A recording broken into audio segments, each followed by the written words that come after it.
wanna get a city love. I'm a Toronto Mike, we wanna get a city love. My city love me back for my city love. Welcome to episode 1056 of Toronto Mic'd, proudly brought to you by Great Lakes Brewery, a fiercely independent craft brewery who believes in supporting communities, good times, and brewing amazing beer.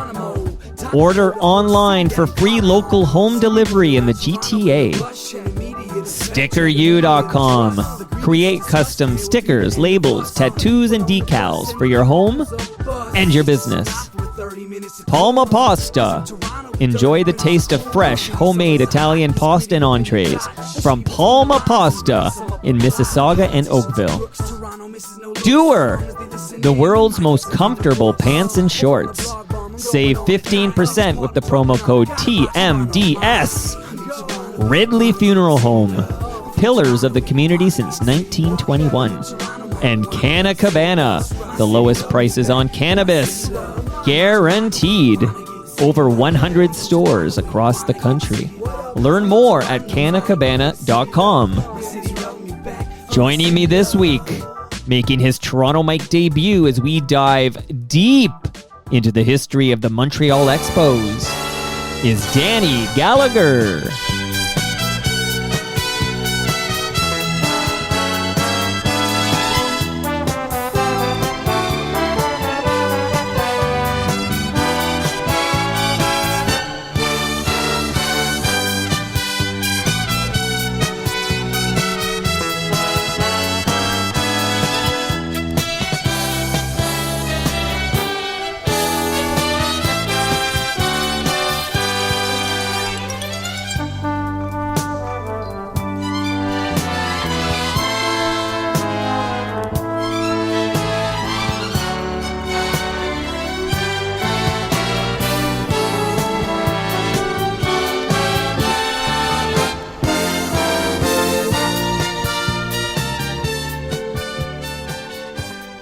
Welcome to Toronto Mike, Danny Gallagher. Look, thanks very much for having me on the show, Mike. Now, I'll let the listenership know that we couldn't get your Zoom working, but we've connected via phone, and I would say a phoner with Danny Gallagher is better than no episode of Danny Gallagher at all. That's for sure. Yeah, so we should have fun. Okay, thanks for being here. I appreciate it. I have a couple of hellos I want to do off the top. One is I want to say hello to Bob Elliott, because Bob Elliott is the man who helped put us together. Oh, for sure. Bob Elliott goes back with me to 1974, Mike, when we were playing baseball. He was a scorekeeper, general manager with a team in Ottawa, and I was playing for Renfrew, Ontario, Renfrew Red Sox, and we were playing against his team. So that's that. We go back a long way. And then eventually we continue to meet through the newspaper industry. I think the world of Bob Elliott. He knows it, but I wish I had a voice like his. Don't you think this show would be better if I talked like Bob Elliott? Yeah, he's kind of shy talking on television or radio, but he probably should do more and get that voice in there. And if he were saying hi to you, he wouldn't call you Danny, right? He would say Daniel. Most people either Danny or Dan. Okay, I feel like Bob would be, because it's always Michael. But anyways, shout out to Bob Elliott. Also, I just literally 5 minutes ago wrapped this week's episode of Hebsy on Sports with Mark Hebsher, and Mark Hebsher wanted me to say hi to you as well. Okay, yeah, Mark, we go back a while too, so he's a nice guy for sure. Shout out to Hebsy man. Okay, now, Danny, I want to ask you about the song I just played, and then again, for the listenership, the FOTMs tuning in, we're going to do a very deep dive into the history of the Montreal Expos. But before we find out why you're an expert and hear about your book, what was that song I just played? It's a familiar tune. I'm trying to figure out what the name of it was. Expos theme? I guess that's not what they call this thing. I see it. Oh, Les Expos familiar, and I'm trying to... Les Expos sont là? And that's a terrible accent, I know, but maybe that's what they call it. Les Expos sont là? Yeah. Okay. Yeah. Yeah. No, that rings a bell. Yeah, for sure. It's been a while since I've heard that. When you hear it, do you get the nostalgia back? How does it feel to hear that song again? Well, the history of the Expos, goes back to 1969. There's 36 years of operation, and the team was formed in 1968. But when it got City of Montreal got awarded a franchise by the National League along with San Diego.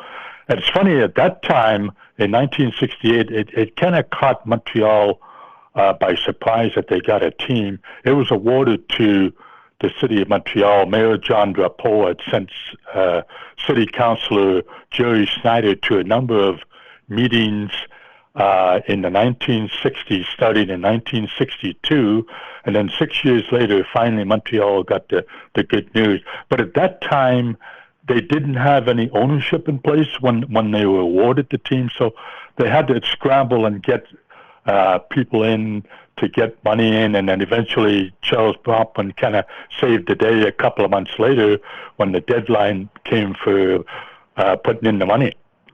Now, even before the team, and maybe this is a good time, Danny, to just shout out the book you've written, because when people hear this episode and they get that Expos fever, they're going to want to read more detail. What is the name of your book? Shout it out for us all.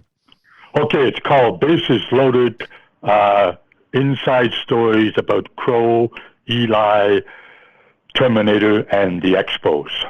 So what it is a collection of memories from 1969 to 2004, from different stories from different eras. And what it is, Mike, is a sequel to my book from 2021 called Never Forgotten, and then another book from 2020 called Always Remembered. All memories from the start of the franchise to the end of the franchise. And what it did was in each book, it interviewed different people, new people for each book, different memories, about 45 chapters, vignettes, I call them, short or long. And so that's what it is a lot of memories of different players from 69 to 2004. Amazing. Now, I don't know if there's a word, but and I don't even know if this is common, but I have this interesting sense of nostalgia for this episode. I have a nostalgia for the Expos, even though I'm a lifelong Blue Jays fan who barely followed the Expos. Like, I never had love for the Expos. This isn't my history. It's not part of my personal history. But when I was preparing for this deep dive into the Expos history with you, I was struck with such nostalgia for something that was never mine. Sorry. I don't know if that's common or not, but I'm pretty excited about this conversation. Yeah, for sure. From 69 to 77, fans in Canada were basically, I guess, tuned into the Expos, and then the Blue Jays came along in 77. But there's a great love for the Expos, not just in Quebec, but Ontario and the rest of the province, the rest of Canada, and upstate New York, Vermont, and even a lot of other parts of the U.S. too. Right. Like, there's a lot of Expos fans out there. And I can imagine for somebody who was following baseball in this country between 1969 and 1977 that this is the only game in town. We have one Canadian franchise, and it's the Montreal Expos. So we're gonna get into it here, Danny. I just want to read throughout this episode. I have notes from FOTMs who sent in notes, and the first one I want to read here comes from a good FOTM named Brian Gerstein. Brian wrote, "Given how many former Montrealers live here now," he's referring to Toronto, "and with that stupid bill in Quebec passed, I expect another small wave. This kind of counts as Toronto content. Curious to hear about the huge fights over television rights and territorial divisions between the Jays and Expos." So we're going to cover a lot of ground. I just wanted to start with Brian. Okay, and now, Danny, I'm actually going to take us back before the Expos just to give us a taste of Montreal's relationship with baseball. And I think the story we're all most familiar with is Jackie Robinson, who played for the Montreal Royals. This is back in the 40s, 1946. And really that was before he broke baseball's color barrier. But Montreal has a rich history with the sport of baseball. Oh, for sure. The Royals go back, long before 1946, and had a lot of interesting players who played, let's say, for the Dodgers farm team when it was in Montreal, and some years where they had connections maybe with other major league teams, and they also had a popular league in Quebec called the Quebec Provincial League. So a lot of players kind of passed through Montreal before going to the Dodgers or other teams, including Tommy Lasorda, who pitched many years for the Montreal Royals and wasn't that good of a pitcher good enough to pitch in the major leagues, but he was very good with the Royals in AAA, and he eventually, he came a bit of a scout before he got into managing in the minor leagues. So, like the Royals were like the team that Montreal, gravitated to because it's the only game in town. It was the National League team, and right. they were excited about having Jackie Robinson play there in '46 to break the color barrier in AAA, and then he broke the color barrier in the major leagues with the Dodgers in 1947. So when the Montreal Royals, they fold in 1960, and then of course the Expos start playing in 1969. So I guess there is a good several years there where Montreal sort of, I don't know what the highest level playing in Montreal was, but they didn't have any high level baseball. Yeah, for sure. Like about 8 years, I guess after a couple of years when the Royals are folded, that's when the city of Montreal, Mayor John Drapeau and his favorite councilor, I guess, Jerry Snyder, they decided that how about if we try to get a major league franchise instead of a AAA franchise? So that's what Jerry Snyder did for 6 years. He beat the drums, going to a lot of National League meetings and making it known that Montreal was a viable baseball city for the major leagues.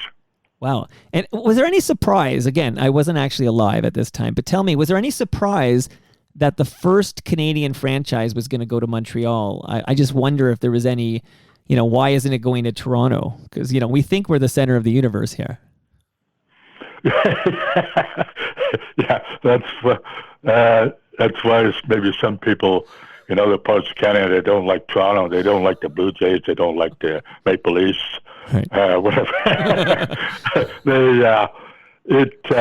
I guess because maybe Montreal put in a big push for a franchise because Jerry Snyder was going to all of these meetings, and maybe Montreal put a better effort than Toronto did to try to get a franchise back in the 1960s. It is kind of odd, Toronto, the big city, would have had a franchise long before 1977. Yeah, it's so just surprising because, I was, 3 years old in 77. It's literally, I don't remember baseball before the Blue Jays. But this is a great note I got. And I want to preface this by saying we have these regular events, like in-person events called TMLX events, Toronto Mike Listener Experiences. And we had our 9th TMLX on May 13th. So not too long ago. That was a couple weeks ago. And Leslie Taylor showed up. And Leslie Taylor's a listener of the program. I know she's watching live on Facebook right now. Leslie Taylor sent in this lovely note, and then I'm going to play a piece of audio. But she wrote, I contributed a bunch of material to Danny Gallagher a few years ago for one of his books. He had a chapter on my dad. Do you know who Leslie Taylor's dad was? Yes, Russ Taylor was the announcer who was the sidekick to Dave Van Horn from, 1969 to about 1977. He was the first announcer hired by the Expos. He was hired before Dave Van Horn.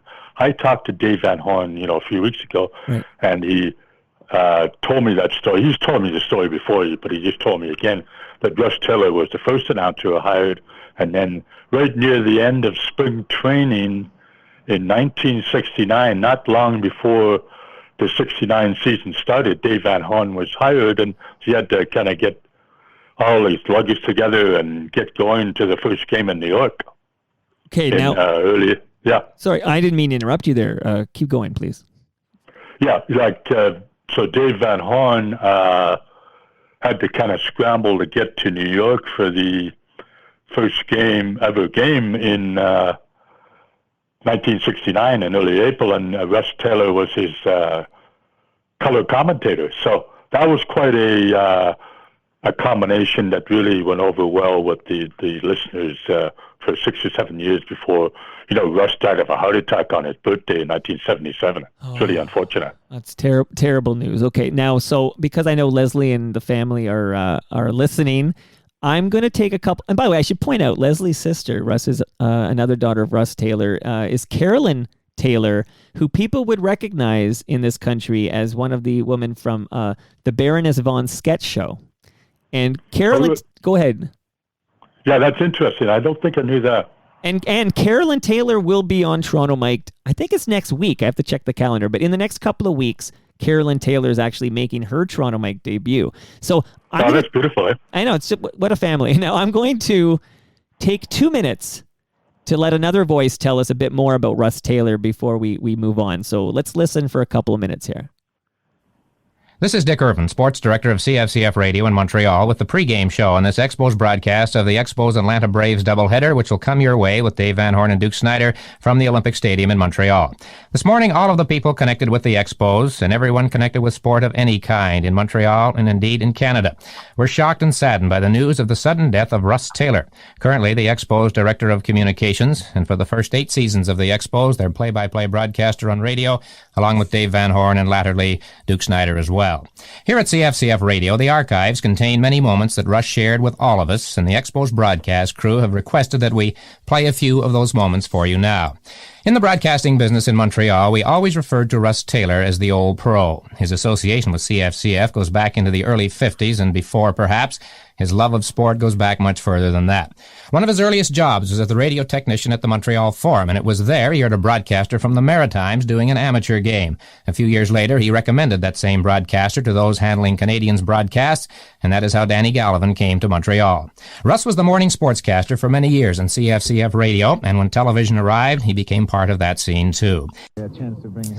But first and foremost, Russ's love was baseball. When they were looking for a place in which to play Major League Baseball in Montreal, it was Russ Taylor who told Warren Giles and John McHale about Jerry Park. He was with them the first time they walked into the park. He was there the first and last times the Expos played there. He was the play-by-play man alongside Dave Van Horn and latterly Duke Snider from the first game through to the end of last season when he became the Director of Communications for the ball club. Russ loved Jerry Park. He loved the broadcasts, and he loved baseball. And he was one of the broadcasters at a microphone when Hank Aaron hit one of his record-setting home runs. Hard hit drive deep into center field. That ball is going, gone. Home run by Hank Aaron. He now needs 17. A 3-run blast as the Atlanta Braves take a 7-1 lead. So there's some Russ Taylor for you, Danny. Boy, Russ Taylor, he was an amazing announcer. I was so glad to have him part of the Expos legacy for so many years. So I mentioned off the top that I opened it up last night on Twitter. I said, I want to hear your favorite Expos memories. So even though we're going to go chronologically, at the appropriate time, I'll start to shout out some FOTMs and their favorite Expos memory. And I already talked about Brian Gerstein, who's a good FOTM, but he's from Montreal. And his memory is sitting in the bleachers with my best friend at Jerry Park for 50 cents with my junior Expos card and stuffing myself with high-grade steamy. Not about wins or losses. It's about the experience. Expos history for winning never delivered for many reasons. Also, too young for beer. So could we start by talking about the ballpark that they started in 1969, Jerry Park? Yeah, it was very intimate and small and beautiful. It was close to the fans, close to the players. Sometimes, often the players would just go over to the low-slung seats and talk to the fans. It was really amazing. And in right field, they had a pool beyond right field where Willie Stargell and a number of other players would hit home runs in there. And but it was kind of the right size for the early days of the Expos. It's too bad that they couldn't have maybe expanded that park later on for it to be a more permanent facility before Olympic Stadium. But Jerry Park, it was, people call it Jacques Paris,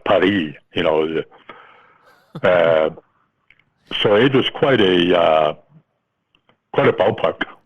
I mean, Cameron Carpenter, another great FOTM. Cameron Carpenter's memories, his favorite memories of the Expos was the metal stands at Jerry Park. Yeah, I guess it was something to sit in them and maybe bang your hand on the cheer home run and so on. It was quite a legitimate part of Jerry Park. And Mike Hanifin, who actually he used to work at CFY and he's worked in media for many years. He's going to make his Toronto Mike debut next week, actually. But Mike Hanifin writes in his memories of the Expos: the old scoreboard, graphics, and organist at Jerry Park. I guess in those days, Fernand Lapierre was there, and he eventually made his way to Olympic Stadium to be the organist. So there's a lot of things going on to make it entertaining for the fans. Now, those early seasons of Expos baseball at Jerry Park, not a particularly, as you'd expect from an expansion team, but not a particularly good team for the first several seasons, right? No, in '69, they brought aboard a lot of guys who they claimed in the 1968 expansion draft that was held in Montreal. And they brought in a number of players like Manny Mota and a number of other gentlemen, Don Clendenin, and a lot of Jim Mudcat Grant.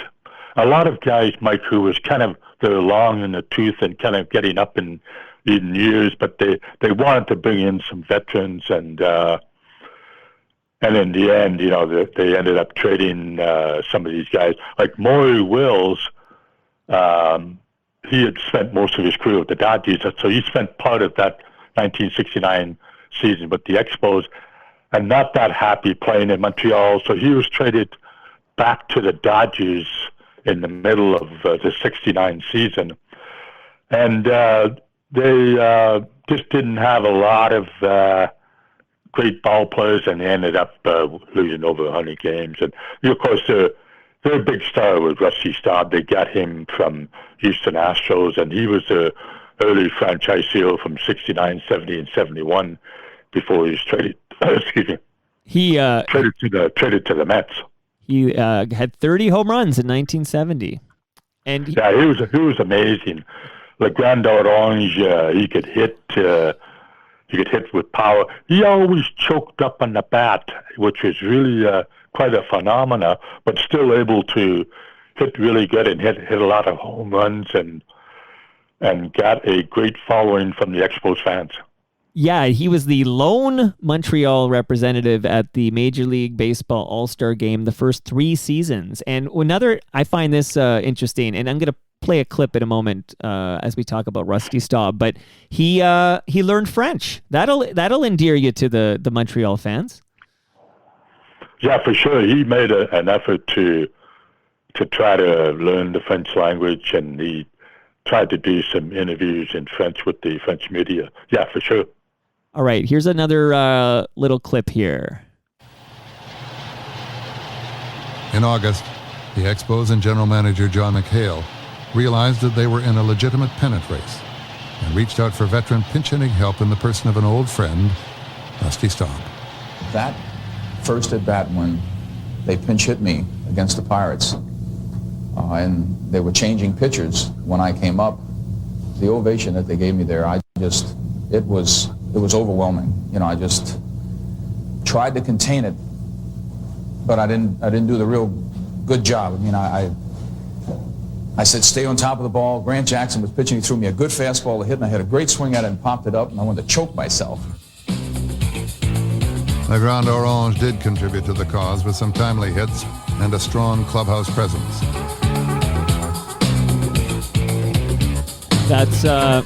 That's Donald Sutherland doing the narration, and of course that's the return of Rusty Staub. So can you give me some context here? I guess that he comes back to the Expos. Yeah, that was amazing. That 7 years after he had last played in Montreal in 1979, the Expos thought that he would be a good presence on the team in the midst of the race for the pennant in 1979. So they acquired him from the Detroit Tigers July the 20th, but his first game back in Montreal was not until a week later. And I was at that game. I was working at that time for the Ottawa Journal newspaper, but I was not covering the Expos game. I was going there as a fan. Somebody else at the Journal was covering the game, but I went there with my girlfriend on a bus with 48 other people to the game, and that place was just rocking.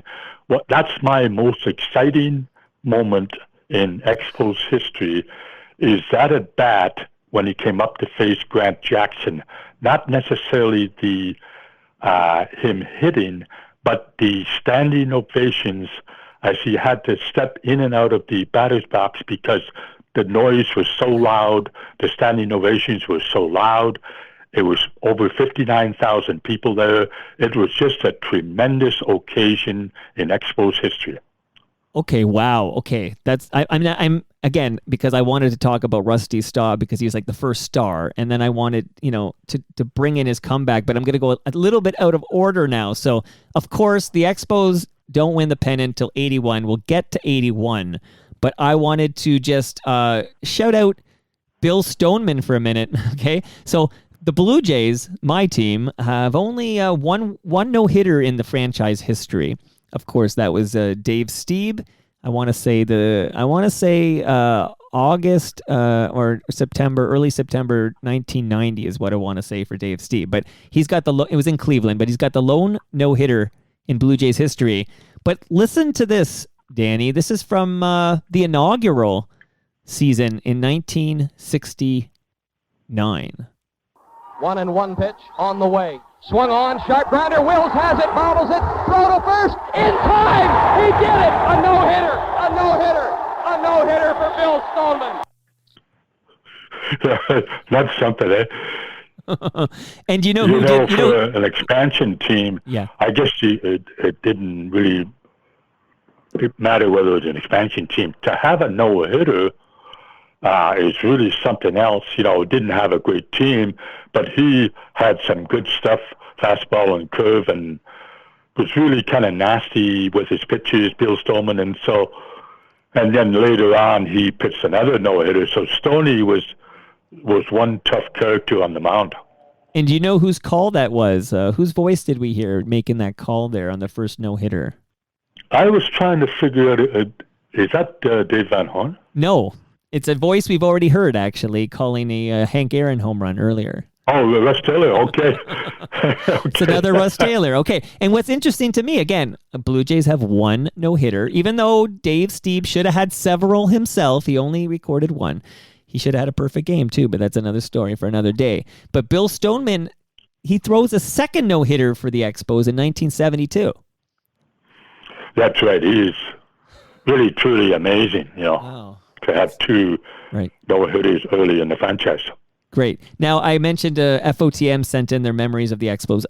Future Blue Jays, that's the handle of this individual. He says his favorite Expos memory, he says, was from 1973. He says Tom Seaver started, Willie hit number 657, and Mike Marshall got the save. This was his favorite Expos memory. Yeah, 1973, the Expos surprised a lot of people in the fifth season by threatening for the National League East. They played some pretty good ball through most of the year. They had guys like Ken Singleton and Mike Torres and so on and so on. And then they just didn't quite do it at the end. But that season kind of surprised a lot of people. So let's talk about the team that would win the 1981 the pennant. Now what year was Gary Carter's rookie year? It was about 1975, I believe. Okay, so a memory again. This is actually Leslie again, but she says her favorite Expos memory was meeting Gary Carter in his rookie season and getting his autograph. He wrote, "Best of luck in your future endeavors," and she had to ask her dad what endeavors meant. So it's quite the But talk to me, if you don't mind, about the kid Gary Carter. Okay, Gary Carter, when he came on the scene, he was drafted as a shortstop, and by the second or third year in the organization, they decided to put him in the outfield. And then one game he crashed into the outfield wall, and that's when they decided they should make a catcher out of him. So they had other catchers going on at the same time, but then Carter eventually became the starting catcher and lasted for many years until he was traded after the 1984 season. But he had a lot of charisma. He had the smile. They call him the Kodak smile guy. Some people maybe didn't like him for doing so many interviews and smiling so much. And like Andre Dawson, the stoic outfielder, sometimes didn't care too much for Gary Carter. But Gary Carter brought a lot of leadership to the clubhouse and on the field. He played the dirtiest position on the field, a catcher, up and down with all his equipment on and a big mask on his front of his head. It's not an easy job, and Carter did that with a plum for so many years, and he truly was the face of the franchise. If you ask for a face of the franchise from '69 to 2004, well, Gary Carter would be it. Wow. Okay, so we're going to talk about many of the other, important Expos, if you will. Gary Carter there. Now, Tom Hicks, his favorite Expos memory, he said his first Major League Baseball game that he ever attended was in Montreal. He says his sister got lost on the way to the bathroom and was found via PA announcement. So this is his memory of the Expos. Okay. Nice. All right. So, Danny, we talked about the 2 no-hitters. The Stoneman pitched 2 no-hitters. But in 1981, a third no-hitter is pitched by an Expo, Charlie Lee. That was amazing. May the 10th. And I remember Dave Van Horn announcing, he said, Charlie Lee is showing a no-hitter. It was really quite a special moment, in the midst of a season where they were going to eventually earn a playoff. But so that was one of the big highlights of that season for sure, early on, before the strike started. Now, okay, so tell me, 81. I want to take some time with 1981 because this is the only division title that the Expos would win. But set the table here. This is a strikes-shortened season, 1981. Exactly. And just before that, Mike, in late May, the Expos traded Ellis Valentine to the Mets for Jeff Ridden, the reliever. Now, we've got to talk a bit about Ellis Valentine. He was one of the greatest talents in Expos history, one of the greatest players early on, and the Expos thought very, very highly of him. He had a tremendous arm, tremendous bat, great power, but he had a lot of demons that he didn't want to practice. He didn't like to get involved in pregame exercises or whatever. He would show up sometimes late at the ballpark. He had his cocaine problems, and then they just decided in May of '81 that they had enough of him, and they traded him. And, years later, I talked to Ellis Valentine, 1989 or 1990, for a book that I'd written years ago, and he said it was all about me. He said it was I, self, and me, meaning he was just into himself. Right. Being selfish and not contributing to the team. So he wasn't surprised, but I guess he was really disappointed he was traded. And then, Jeff Ridden turned out to be a great reliever for a number of years. Wow. And then the strike came, and finally they got back on the field. and worked their way into October the 3rd, and finally won a playoff berth for the first time. And just like weeks earlier, Mike, they replaced Dick Williams as the manager with Jim Fanning. Okay, yeah, and I should point out, Danny, like again, you're the Expos subject matter expert, and later in this program, we're going to get a little more of your background, just how you became the subject matter expert. But I'm here. I have a kind of some points I know, which is just enough to be dangerous, and I'm going to kind of guide us along. But if I ever skip anything you want to talk about, or if there's any story that you want to, you just chime right in, man. I if I skip something, because I know Brian's probably upset that I didn't focus more on the 1979 season, because that's his favorite Expos season of all, was 79. Yeah, for sure. Like 79, they finally made the playoffs. They finally had a post 500 team. Right. From 69 to 78, they were always under 500, and finally they made it over 500. They didn't make the playoffs, but they had a super team, maybe one of the best in franchise history. They went 95-65. Wow. And, they got going down near the end, and they couldn't sort of get over that hump and get ahead of the Pirates. And Willie Stargell hits the home run, in September off Dale Murray, and that kind of kept the Pirates ahead, although there was still a number of games left in the 79 season. But they had to be pretty proud of what they did that year. So 1981, even though it was shortened due to the strike, but this moment exists. I want to play this for Expos fans tuning in.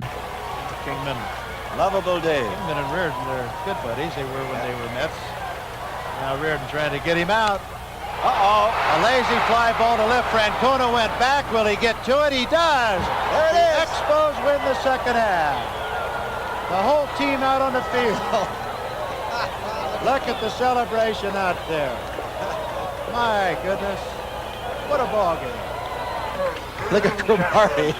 Cromartie dancing. Ray Burris giving Jim Fanning the hug, and now Carter, the congratulations. Must be a great thrill. Duke, you've been through it many, many times. Coming in. Well, this will be quite a clubhouse. There's Reardon. Yeah. Reardon, one of the stars of the game today. Sure. Bryn Smith, who did a good job. Charlie Lee, who did a great job earlier in the season. Jim Fanning still out in the dugout area. So they win the pennant. They're off to the NLCS, where they'll face the Los Angeles Dodgers. Before we talk about that, Diamond Dog just says that his favorite Expos memory was Steve Rogers shutting out the Phillies to get the Expos to the NLCS. Was that a shutout, though? Like, what was the score of that game that clinched the pennant for the Expos? Do you know? Yeah, I'm trying to remember. See, that October 3rd game was when they clinched the playoff berth. That's the game that Jeff Reardon saved the game, and Wallace Johnson hit a 2-run triple, the biggest triple in Expos history. Right. And what he does now when he's at autograph sessions, he signs the ball, the triple. See, I think it was 4-1. I think it was a 4-1 final. Yeah. Okay. And so they get into the final, the series against the Phillies, what they call the mini series or the National League Division Series, and they beat the vaunted, powerful, talented Phillies 3-2, and Steve Rogers wins 2 of them and beating Steve Carlton twice. Steve Carlton's like a Goliath. Okay, I'm glad I'm glad you're explaining this, because I literally start following MLB in 1983. That's the year I start plugging in and starting to fall in love with my Blue Jays, listening to Tom Cheek and Jerry Howarth on CJCL 1430. Now, what was this? So, is that because of the strike that they had this mini series? What was this exactly? Yeah, what they did because of the strike, they had a number of teams who had the best record in the first half and the best record in the second half playing in the playoffs in the American League and National League. And somehow, the Expos had the best record in the second half, Right. and the Phillies had the best record, I believe, in the first half. So that's how they ended up playing in that first series. And the Cincinnati Reds, they were really disappointed because they had the best overall record that year in the National League, and they never got into the playoffs. Oh, my goodness. Okay, that explains the comment, the Expos win the second half, which I actually was going to ask you, what are we talking about? What do you mean we Expos won the second half? Okay, I totally... Now I'm up to speed here. But this sets up an NLCS because the Expos do advance to the NLCS against the Los Angeles Dodgers. Paul Hunter, who covered sports for the Toronto Star for many, many years, is a good FOTM himself. I asked him, like, what's your favorite, Expos memory? And he says, I certainly remember my least favorite moment. And then he uses the hashtag Rick Monday. I should give a trigger warning. I'm going to play it now. You ready? Okay. Actually, before I play it, here, let me play this first. Stand by before we get the trigger warning. Let's listen. A drive to left field. Home run! He's out of here, Jerry White. Look at this. Jerry White with a 3-run home run. 4-1 Expos. Look at this.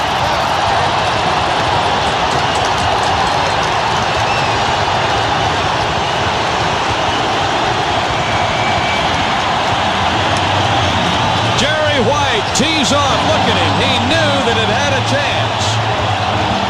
Baker way back. The left fielder didn't have a chance.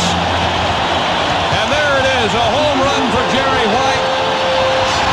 4-1 Expos in the 6th inning. Well, at Olympic Stadium, the most vocal, enthusiastic crowd we have ever seen witness a baseball game is ecstatic. So, could you tell me about this game that the clip that's from? It sounds almost like that might be the apex of the Expos franchise. This is the moment. I'm listening to that. I'm getting goosebumps. Oh, that is a tremendous moment. See, the first 2 games were in Los Angeles, and the Expos split the series. Ray Burrs pitched a masterpiece in Game 2 in Los Angeles, beating Fernando Valenzuela, and so the Expos came back to Montreal for the remainder of the series, all excited. And this particular game, Jerry White, basically mostly a part-time hitter, but in the playoffs he got a lot of full-time playing time.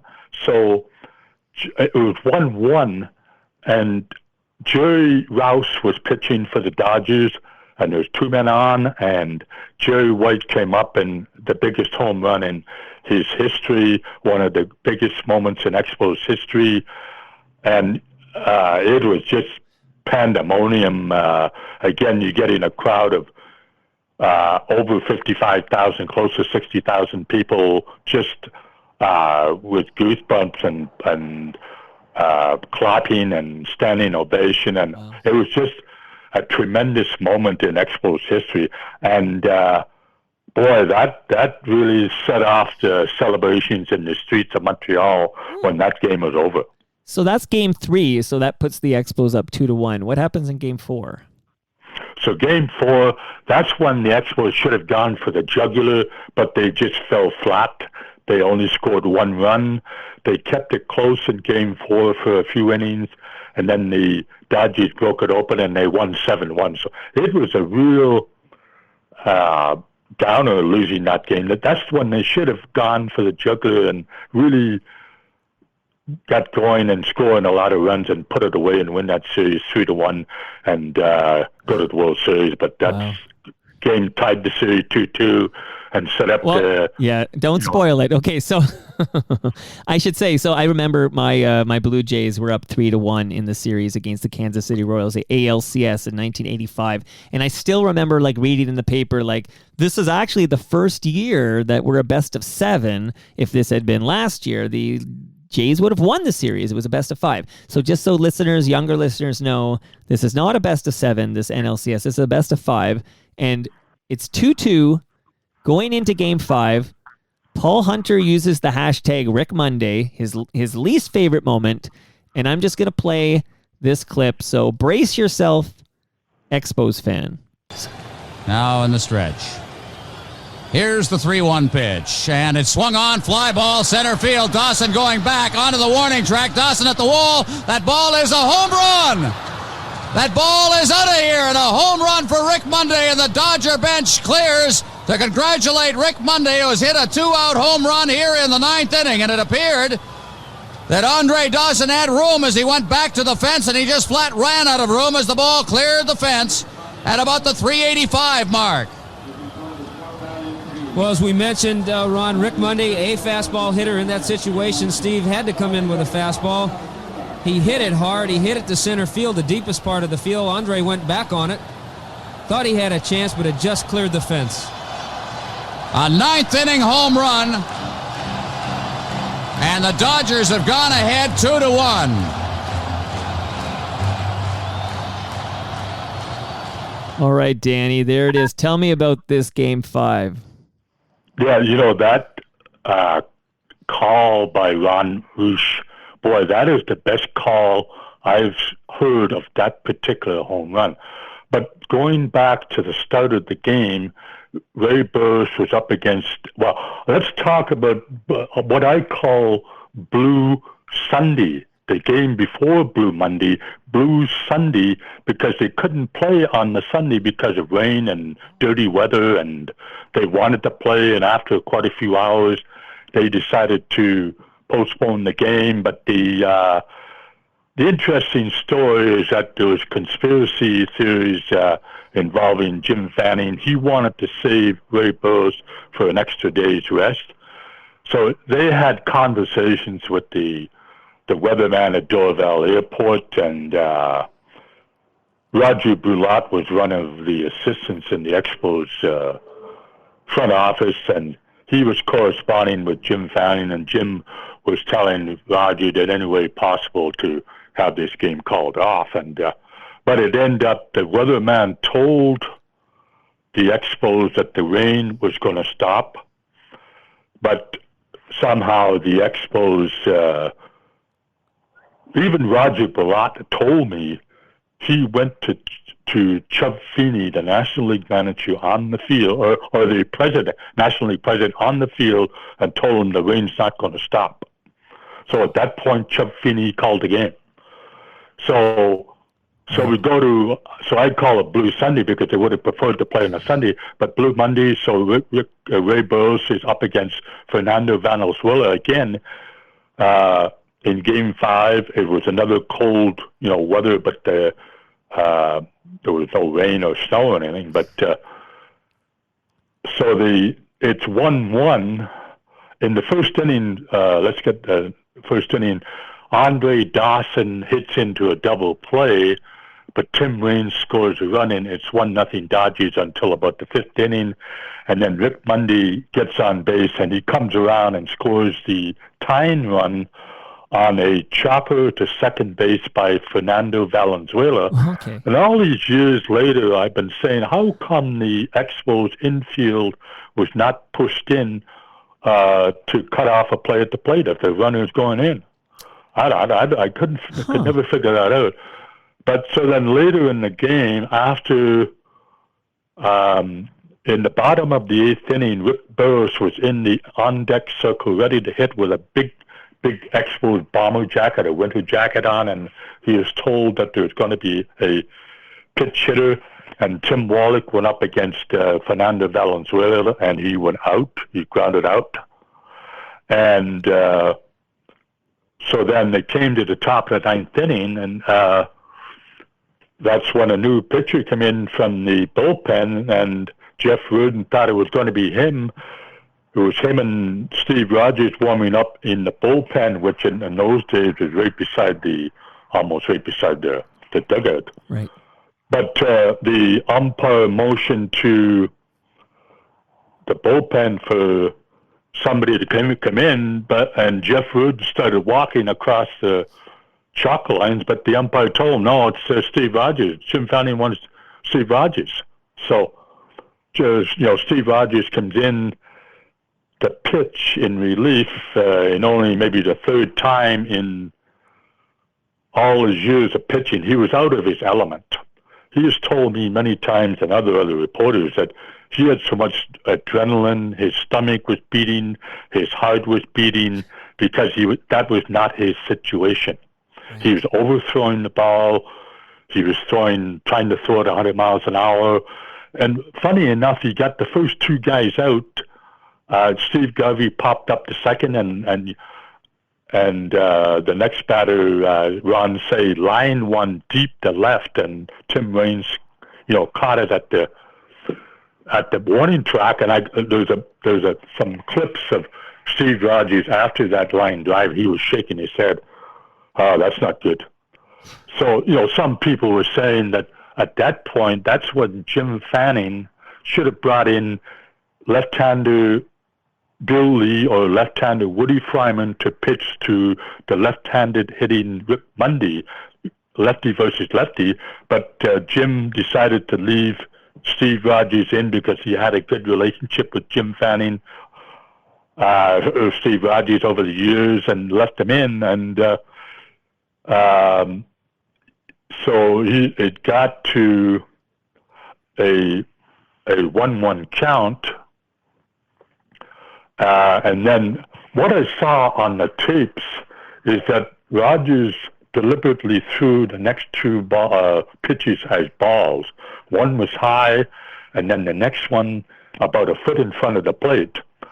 And that's when, at that point, Rick Mundy said to the umpire, "I want a new ball." So they threw that ball out. And the next pitch, for some reason, Steve Rogers grooved it. He probably at that point was at count 3-1. He should have walked him, but he grooved it, and Rick Mundy hit it out. And that's the moment whenever I talk to an Expos fan who's old enough to remember 1981, Rick Monday, Blue Monday, as you say, that's the moment they reference. It's almost more often than a highlight you hear about that devastating loss in Game 5 against the Dodgers. Yeah, like Jeff Reardon. Here's the deal with Jeff Reardon. Mm-hmm. He gave up. He didn't have a good playoff series against the Phillies or the Dodgers.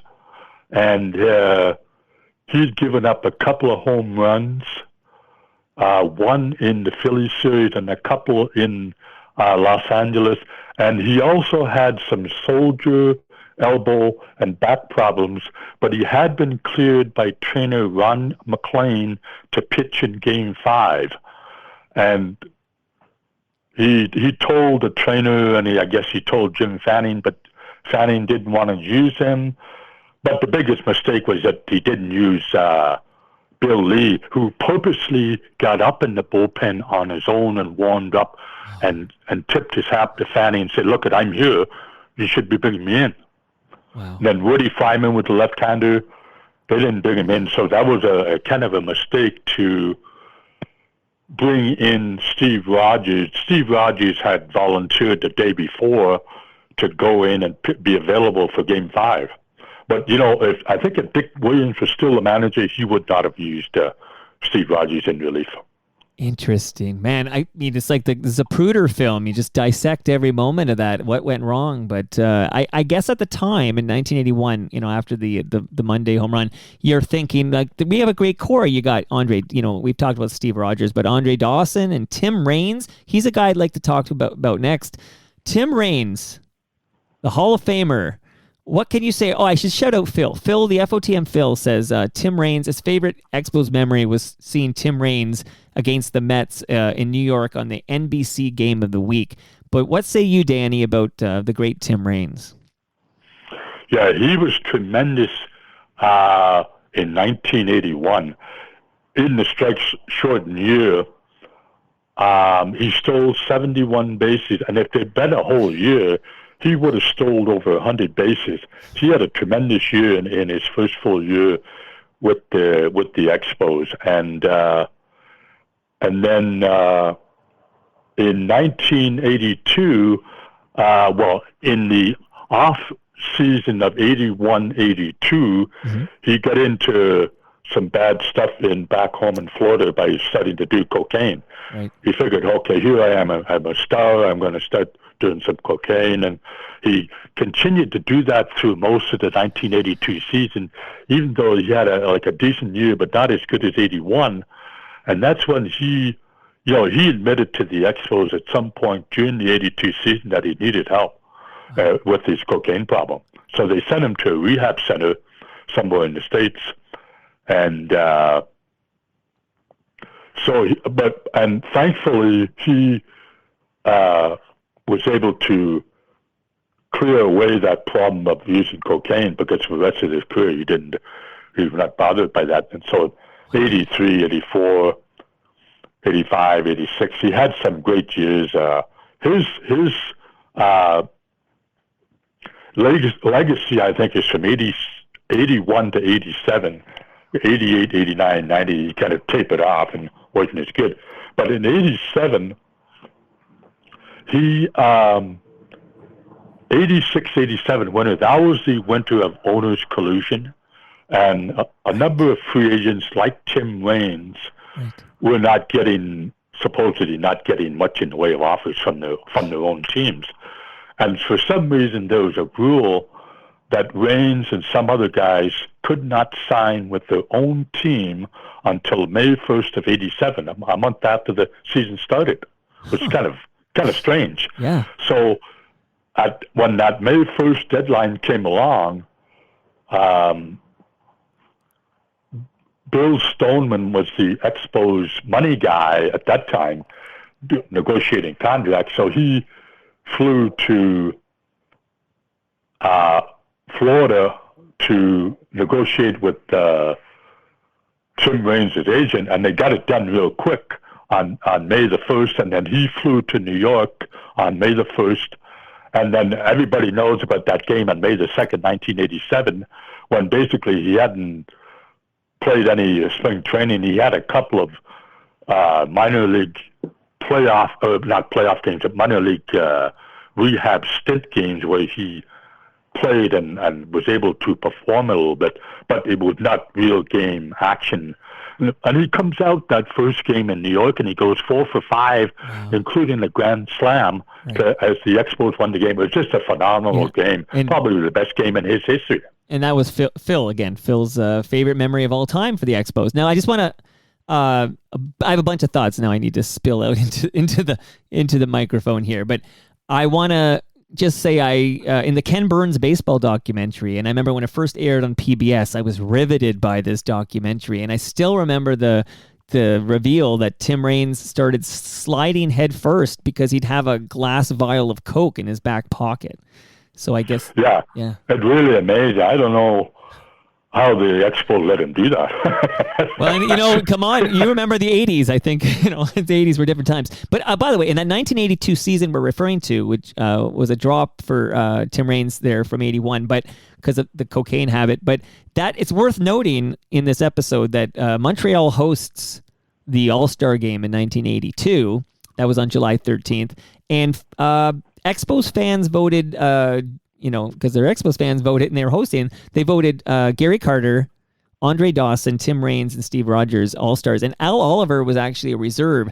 And that was only the second time since 1969 that the host team had 4 starters. So I just thought we'd mention that. And just before we move on here, we talked about 87 and the collusion against free agents. And Andre Dawson, I think, speaking of great Expos, suffers the most here, right? Because isn't that the year he took like a ridiculously low figure of money to sign with the Cubs in 87, and he ends up winning the NL MVP, right?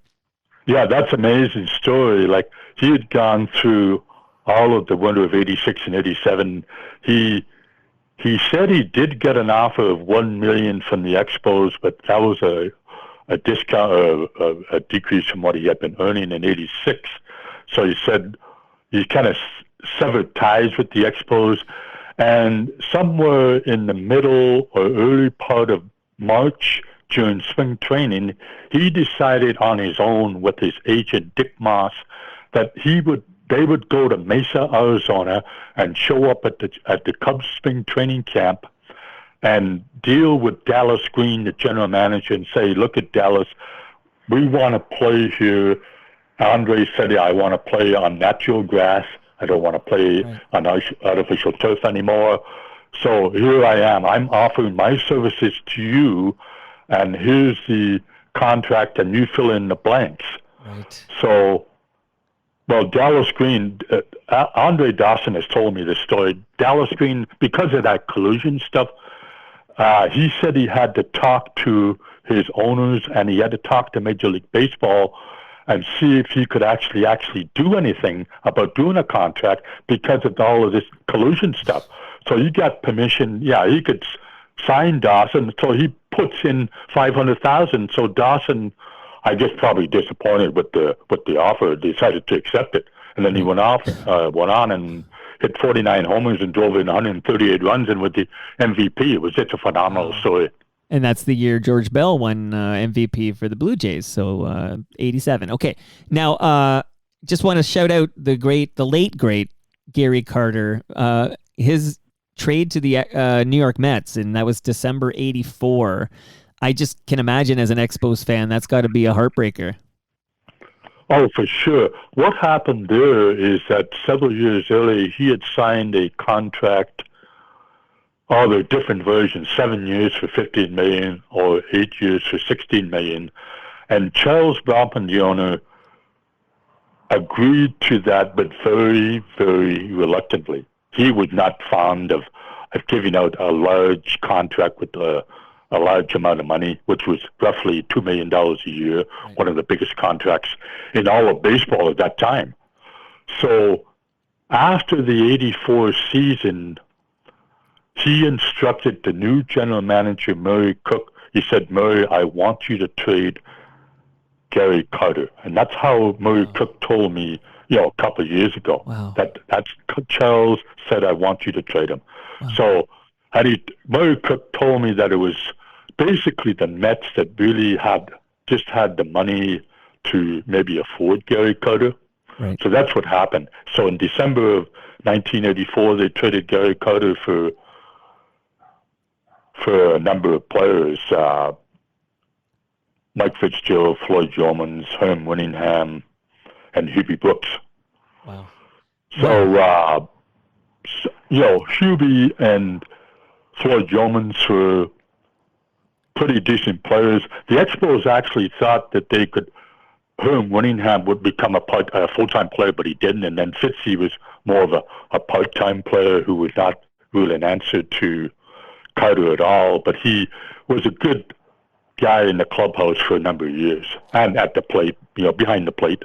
And then Gary Carter would eventually get his chip when, thanks in part to Bill Buckner making a key error at first base. But eventually the Mets would win the World Series with Gary Carter. That's right.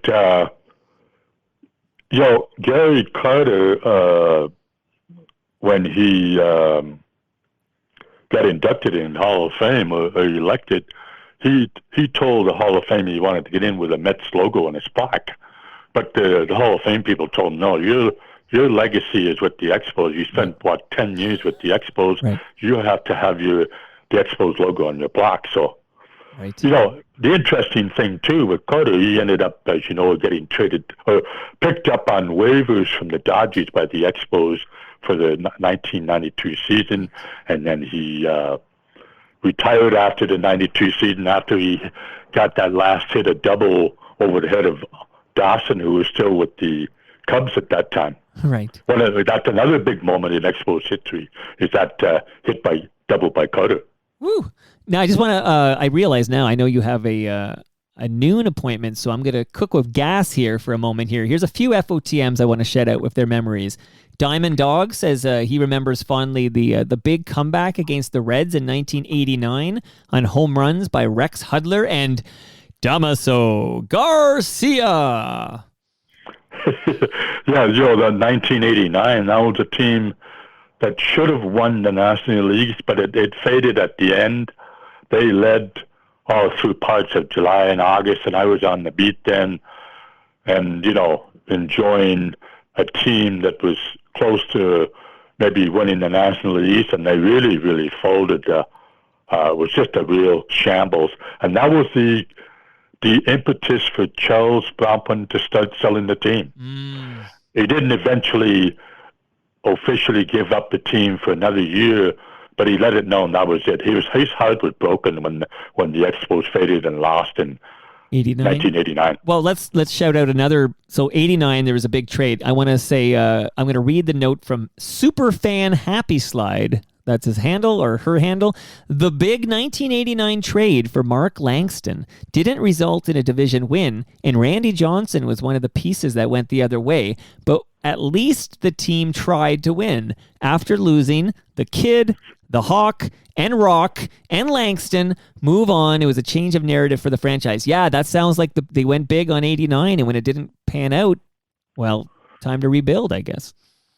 Yeah, it's interesting. Just a couple of days ago was the 33rd anniversary of that Mark Langston trade for Randy Johnson, Brian Holman, and Gene Harris.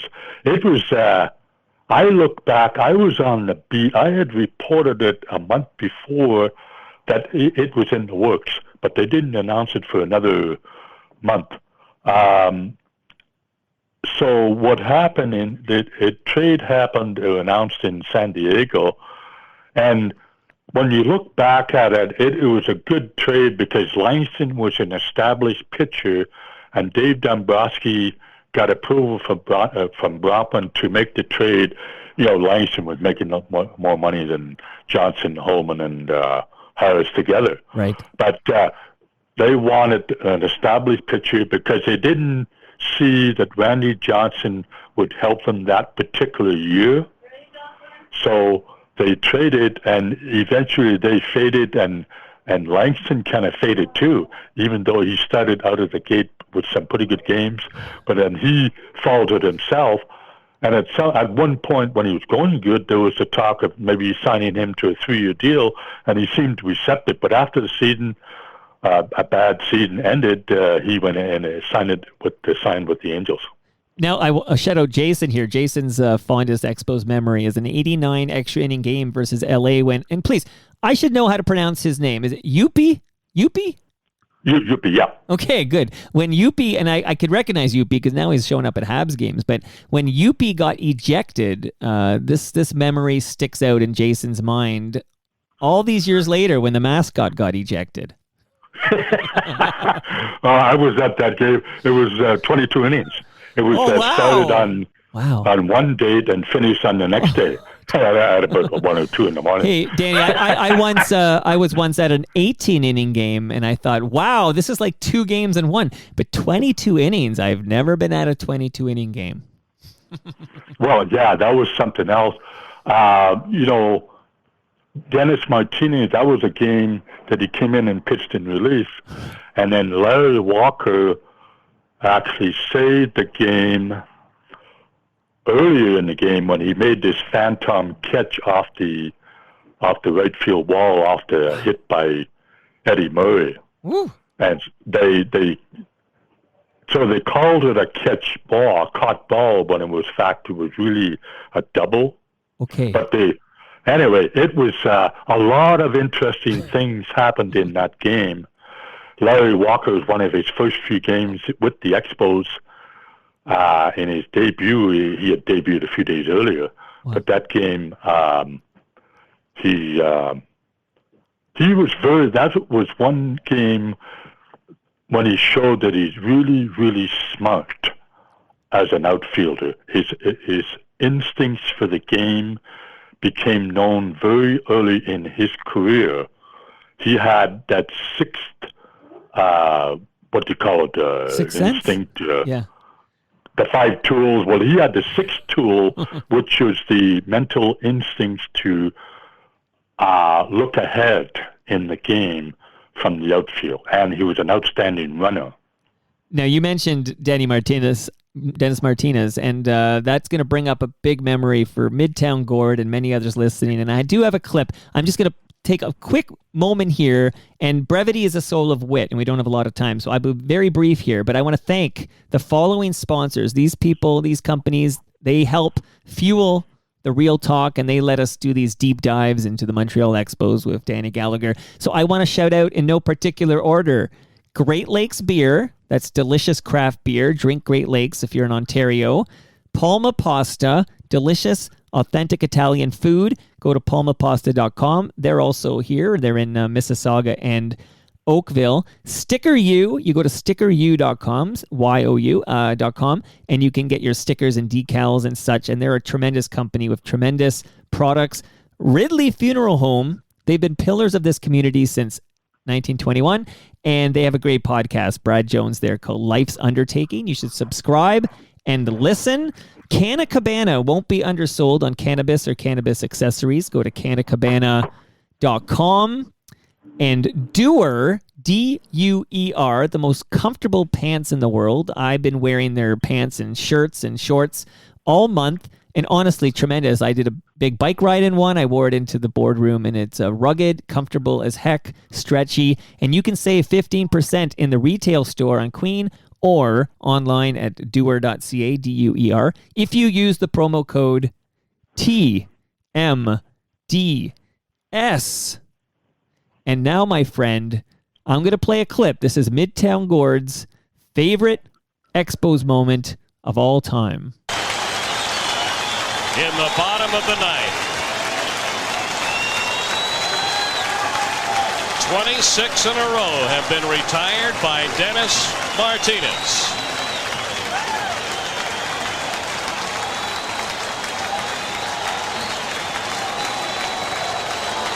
One and two pitch. In the air. Center field. Grissom. El Presidente. El Perfecto.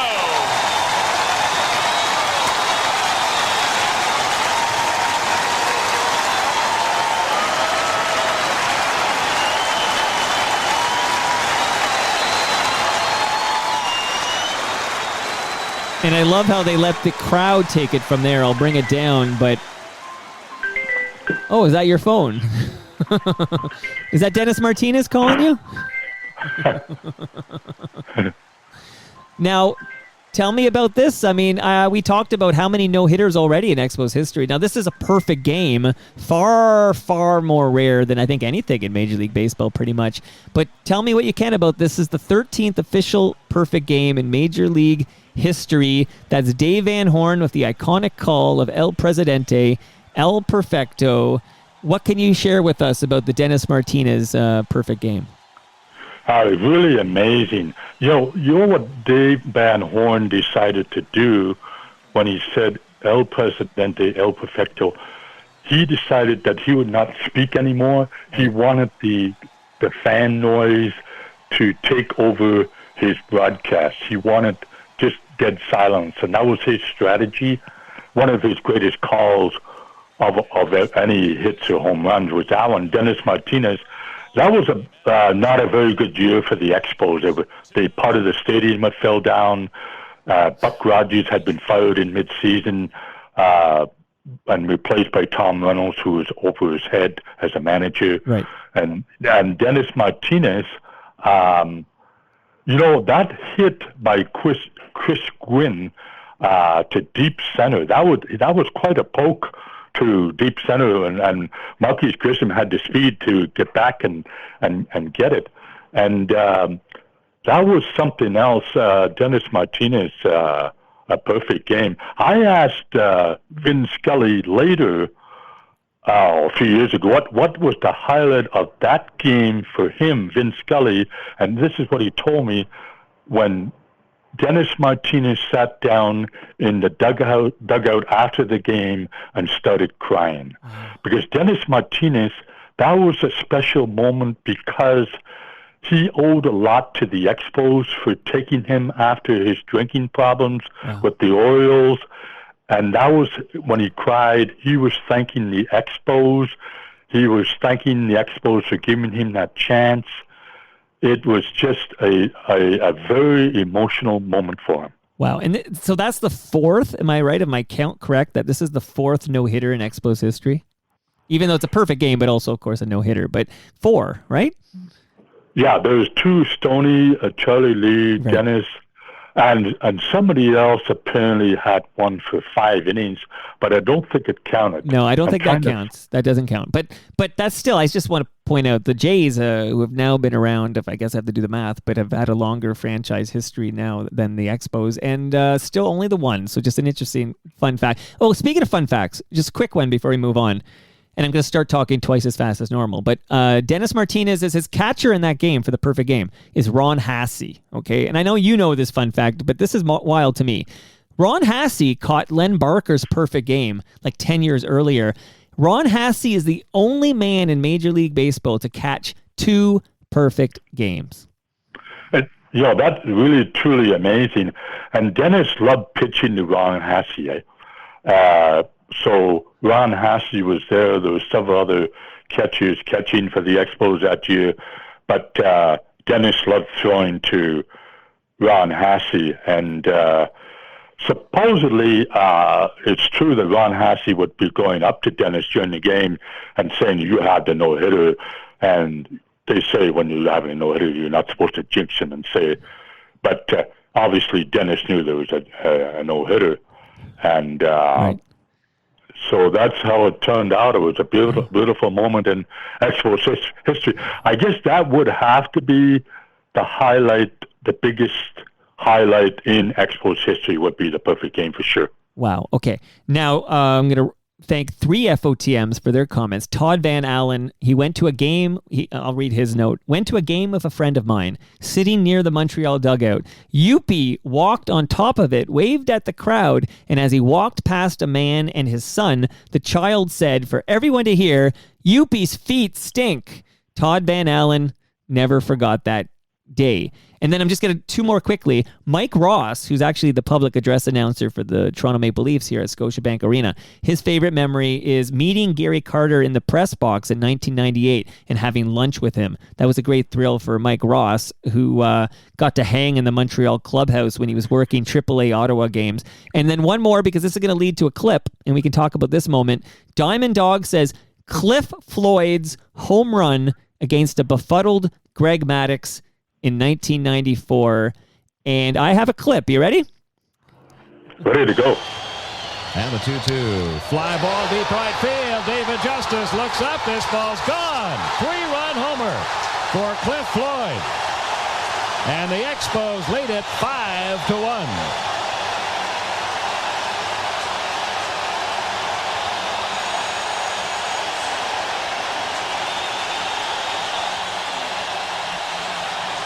Only the 3rd homer of the year for Cliff Floyd.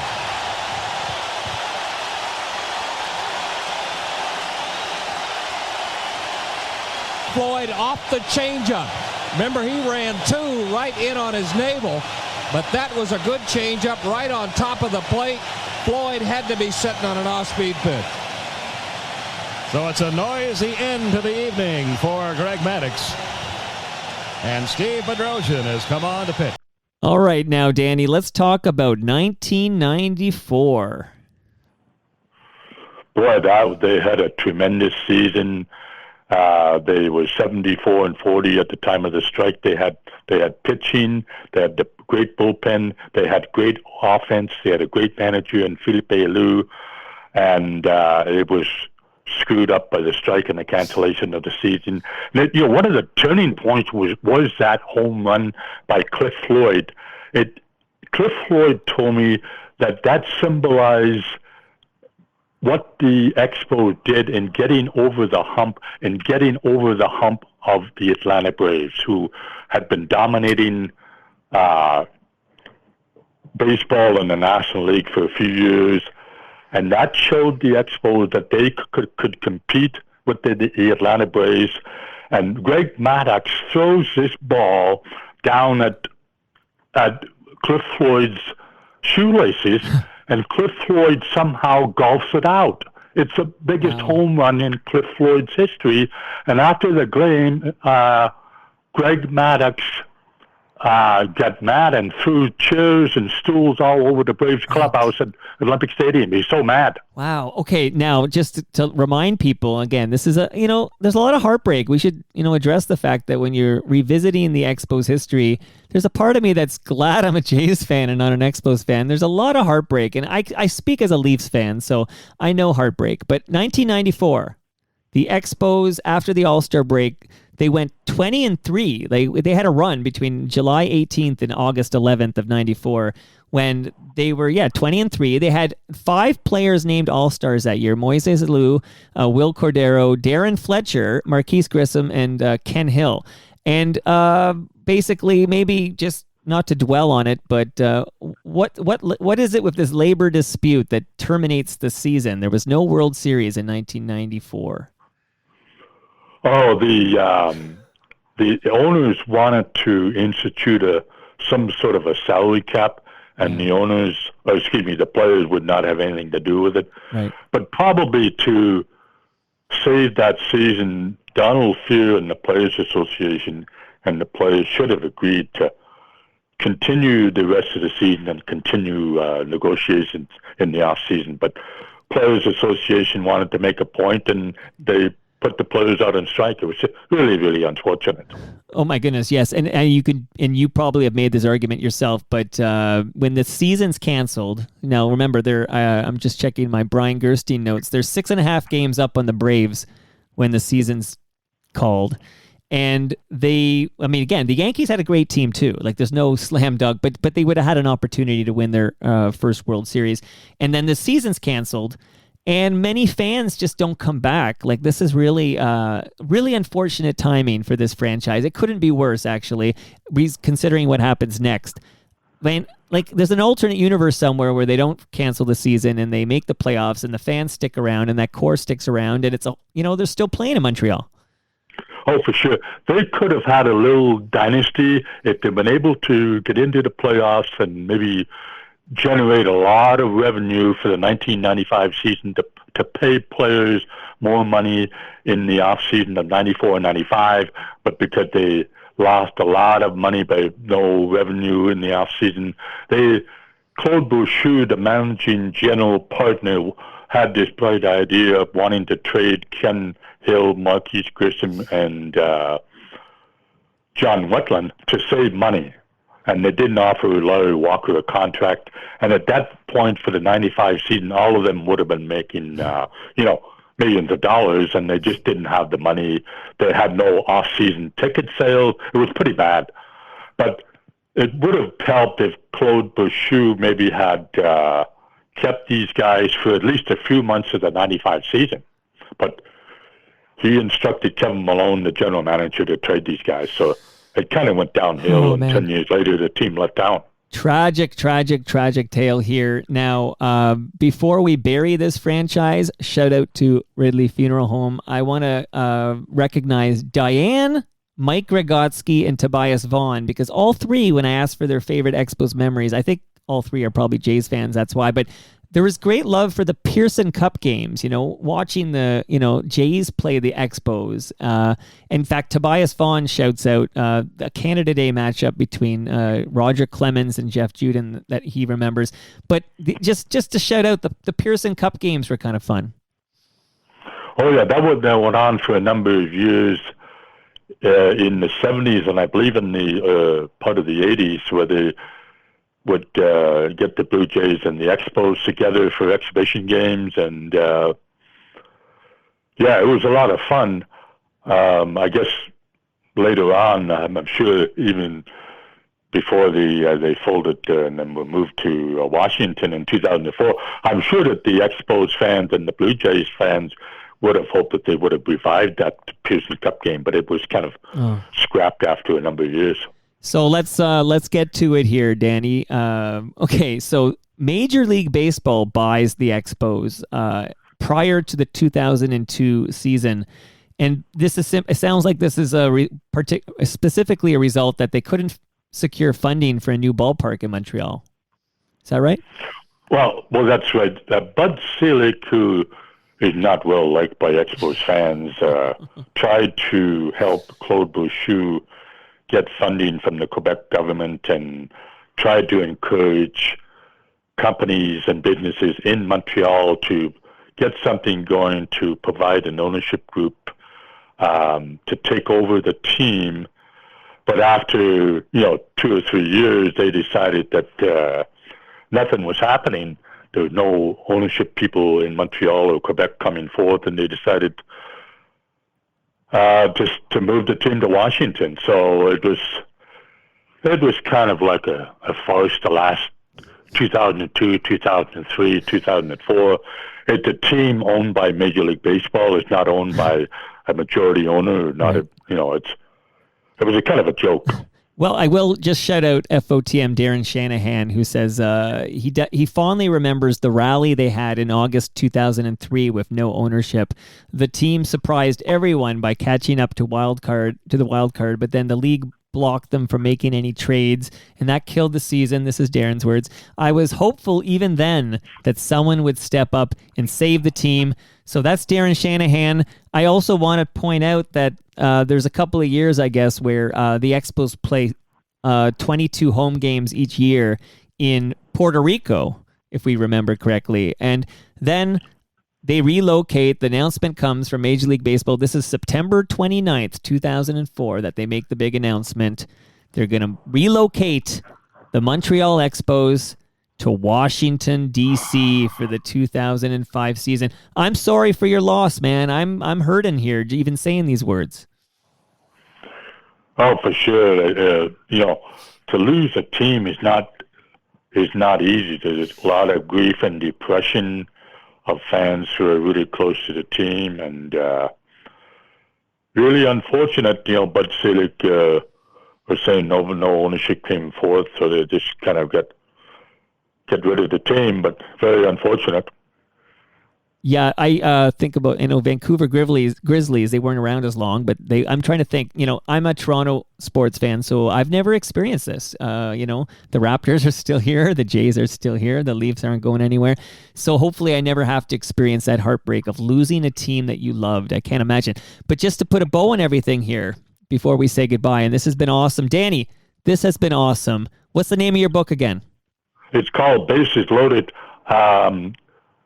Inside stories about Eli, Crow, Cy, Terminator, and the Expos. And if I could plug an upcoming book signing, Mike. Of course. Sunday, June the 12th at Christie Pitts in Toronto.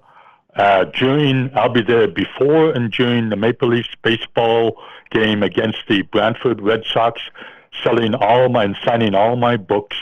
Blue Monday, always remembered, never forgotten, and Bases Loaded. I'll be setting up shop about 12:30 p.m. on top of the hill at Christie Pitts, Sunday, June the 12th.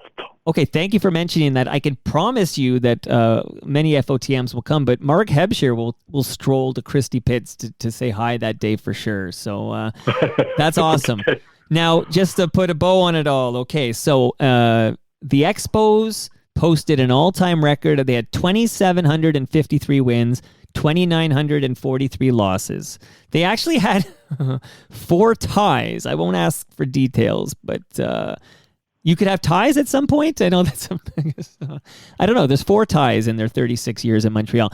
I just want to shout out some stars we didn't have time to talk about, but of course, here we talk a lot about Vladdy Jr., but Vladdy Sr., he led the franchise in home runs and batting average. Steve Rogers led the franchise in wins and strikeouts. They had the 4 no-hitters we've talked about during the episode. They had the perfect game. That was only the 13th in Major League history. The Expos retired 4 numbers. They retired. They had 9 members of the Expos have been elected to the Hall of Fame, and Gary Carter, Andre Dawson, and Tim Raines. They have Expos caps on. If you go to Cooperstown and check out their plaques. I want to shout out Bartolo Colon. He's the last Expo to play in the major leagues. He played in 2018 with Texas. That's probably the last we'll see of him. And Ridley Funeral Home, they kind of get the last word here because their favorite memory of the Expos was when, and I'm going to quote this because it's going to be very controversial, when they won the World Series in 2019. Now, what was your thought as an Expos? What is the thought of Expos fans when they finally, the franchise in Washington wins the World Series in 2019? I never really cared for the Expos, going to Washington. Right. But I actually, didn't mind when they won the World Series because former Expo Dave Martinez was the Washington Nationals manager, and I had covered him when he was with the Expos in the late 80s and early 90s, and he was a really fine individual, part-time player. So I had no qualms about that. It's just that they want to somehow share some of the Expos records and coordinate them into records that the Nationals play. I don't really have any use for that. But, generally speaking, I don't mind the Washington Nationals. That was a decision made by Major League Baseball that they would move to Washington because Washington was considered the best location at that time among other cities. Now, Danny, this is actually the best note, and I know you got something to do. So I'm going to close with this note and get your reaction to this. Then I'm going to do an outro, and at the then I'm going to fade out of Lowest of the Low, and I'm going to actually play like a 3-minute tribute to the Expos. So if you have to disappear before the end, I can catch up with you later. But if you're still around, I'll give you a formal goodbye when I stop recording. But this is a note from Dan McKay, and Dan McKay writes simply, "The Expos need to come back. Whether it's Tampa, the Oakland Athletics, or an expansion team, the Expos need to come back." Danny, do you think we'll ever have the Montreal Expos back? It may happen in a few years' time through expansion or relocation of Tampa Bay or maybe even Miami. It's possible, but after Major League Baseball quashed the idea of the split-season concept between Montreal and Tampa Bay, the ownership group in Montreal, Stephen Bronfman and Mitch Garber and so on, they lost a lot of interest in having any involvement with any potential team in Montreal. So I don't know what will happen if expansion ever comes up in a few years or relocation of a team. Their hearts were broken by that split season concept, which didn't really make a lot of sense to begin with, but it's possible in 3 or 4 years or 5 years, but something may come up, but you never know. There's also some good teams in or prospective locations in the United States, Mike. Okay, listen, hope springs eternal. I hope one day that I can see a game in Montreal. I can see the Expos playing a Major League Baseball game in Montreal. That's my hope. Yeah, look, thanks a million, Mike, for having me on for 90 minutes. It was tremendous. Well, the pleasure was all mine. Again, thanks, Danny. This was awesome. You know your stuff. You've written the books. People can buy your books, and they should meet you at Christie Pitts. And that brings us to the end of our 1056th show. You can follow me on Twitter. I'm at Toronto Mike. Danny, how can we follow you on Twitter? Danno Gallagher 7. Okay, I'm going to tag you. Danno Gallagher 7. Our friends at Great Lakes Brewery are at Great Lakes Beer. Palma Pasta is at Palma Pasta. Sticker U is at Sticker U. Doer are at Doer Performance, D-U-E-R. Ridley Funeral Home are at Ridley FH. And Canna Cabana, they're at Canna Cabana _ See you all next week.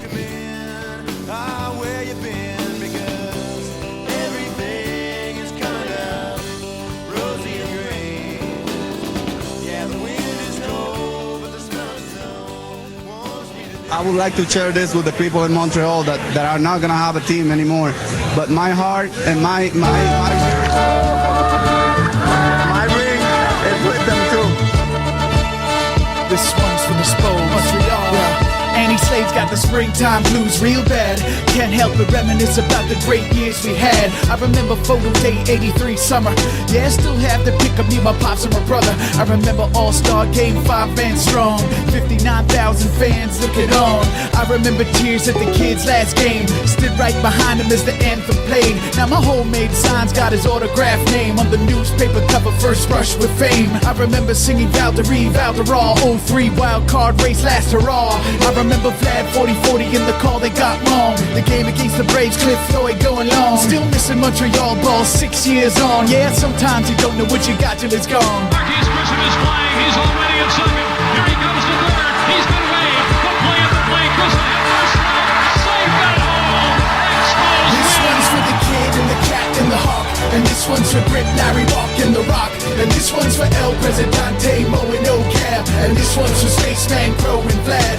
And most of all, this one's for us, the fans who stuck with the team when the times were tough. Singing, those were the days, and the memories will never fade.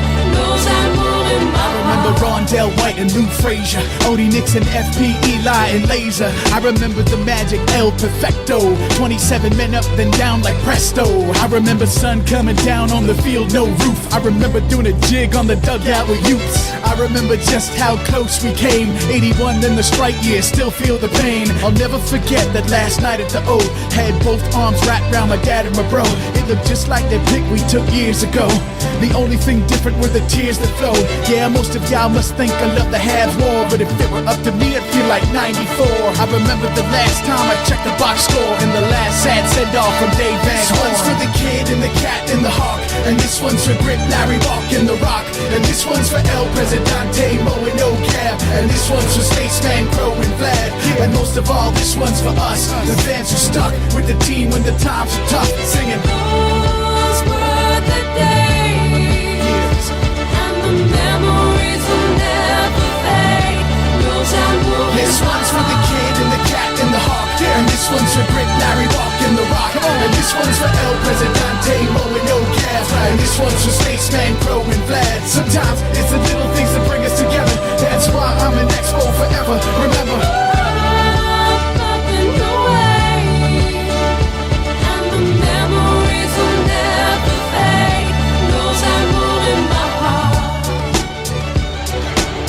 Let me leave you with this, Elliot. To Rusty and Beatsy and Singy and Georgie, Stoney and Frenchie, Bach and Cy and LP, Hawk, Crow and Rock, Woody, Ross the Boss and the Kid, Eli, Gully, Scotty, Charlie and Scoop, the Cat and Marquise, Walk and Mo, El Presidente and Pedro, Clippy and Rondell, and Orlando and Michael and Brian and Jose and Vladdy. You got the picture. A wealth of wonderful memories. And I know that as Expos fans, you won't let go of that.